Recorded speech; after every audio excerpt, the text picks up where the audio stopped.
Last Sunday, Joe Ferwerda, our director of youth ministry, explained to the children of the church what each candle of the Advent wreath meant. We know there's a candle lit each week, and it reminds us of hope and the peace and the joy and the love that Christ brings to the world. And though there is meaning in each of the candles, the overarching message is that Christ brings light to a darkened world. Now, in reality, I suppose it's hard for us in our contemporary, electrified, urban world to comprehend real darkness. I mean, in the world we live in, is it ever really dark?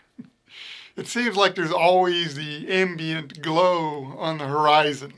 Always a street light or a neighbor's pole lamp, not too far away. Always the glow of the microwave clock and the digital readout on the alarm clock. And for families with children, or old people like me, there's always a nightlight in the hall to keep us from stumbling in the dark. You know, I think the only time that I've ever really experienced total darkness, deep darkness, soul-penetrating darkness, was years ago in Kentucky when we visited Mammoth Cave. Far below the surface of the earth, we followed the narrow trail into a large cavern. And with the appropriate warning, the guide turned off the lights, and it was utter blackness. I mean, I could feel my eyes straining unsuccessfully to pick up even the slightest glimmer of light. I literally couldn't even see my hand in front of my nose. The darkness seemed to penetrate my skin and sink deep into my soul. Jesus said, "I am the light of the world. He who follows me will not walk in darkness, but will have the light of life."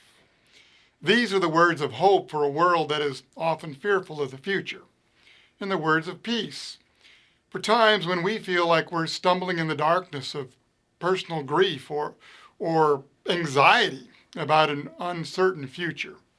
And they're words of joy for a world where the darkness of evil is omnipresent and light is, well, it's hard to find.